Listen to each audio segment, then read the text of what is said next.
நான் கேட்கிறேன், பொன்முடிக்கு முதுகெலும்பு இருந்தா உங்க தலைவர் கருணாநிதி கொண்டு வந்ததுதானே சமச்சீர் கல்வி? அப்படின்னா நீங்களே கருணாநிதி அவர்களை மதிக்கலன்னு அர்த்தம். நான் சொல்றேன், அதை முடிவு பண்றதுக்கு பொன்முடியாரு. மொழி கொள்கை என்ன வேணுங்கிறத படிக்கிற மாணவனும் அவங்க அப்பா அம்மா முடிவு பண்ணணுமா, அல்லது இந்த திரவிடியன் ஸ்டாக் ஊழல் பேர் வழி, அதுவும் கிராவல் கொள்ளையடிச்சதுக்கு கேஸ்ல இருக்கிற பொன்முடி ஊழல் பேர் வழிகள் ஒரு பாராளுமன்ற உறுப்பினர் 900 சொச்சம் கோடி ஃபைன் கட்டணும்னு இது வந்திருக்கு. திராவிடம்னு சொன்னாலே ஊழல் கொள்ளை.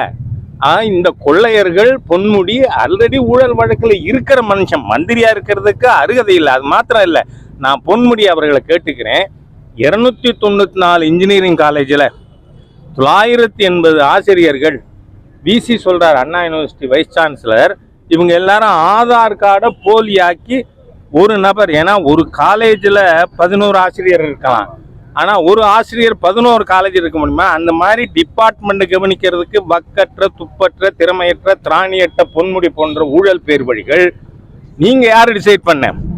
நான் கேட்குறேன், பொன்முடிக்கு முதுகெலும்பு இருந்தா இங்கே சம்ஸ்கிருதமும் ஹிந்தியும் சொல்லி கொடுக்குற வேளச்சேரியில் இருக்கிற சன்ஷைன் ஸ்கூலை இழுத்து மூடு.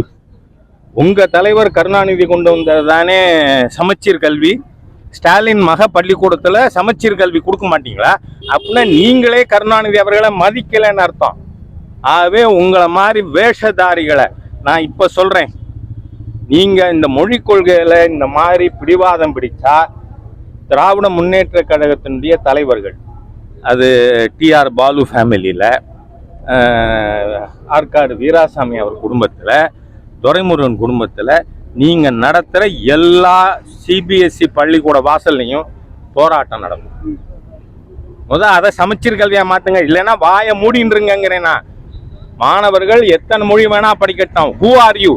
ஒரு மொழி படிக்கப்படாதுன்னு தடுக்கிறதும் தவறு தானே, திணிப்பு தானே. அதனால சொல்கிறேன் நான், பொன்முடி அவர்களை, you are incompetent and corrupt minister. 294 engineering காலேஜில் ஆதார் கார்டை டூப்ளிகேட் பண்ணி ஆசிரியர் சேர்ப்பீங்களா? அதை கவனிக்க வக்கில்ல, மாணவர்களோட டான்ஸ் ஆடுறார். என்ன மாதிரி நபர் இவர்? அதனால மொழியை பற்றியெல்லாம் பேசப்படாது. Stop it.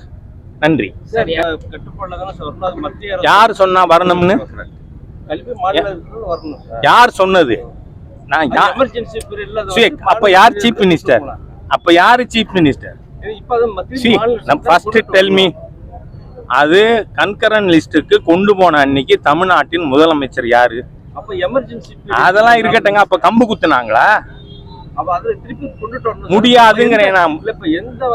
நீங்க கொண்டு வரணும்னு சொல்ல, நீங்க யாரு? உங்க கருத்தா? ஒரு நிருபர் கேள்வி கேட்கலாம், உங்க கருத்தை சொல்ல முடியாது. பிளீஸ். எந்த வகையில் தமிழ்நாடு கல்வியில குறைஞ்சு போச்சு? இங்க பாருங்க, இந்த மாதிரியா திரவிடியன் ஸ்டாக் மாதிரியா ஒரு அன்இன்டெலிஜென்ட் கொஸ்டின் எங்கிட்ட கேட்கப்படாது.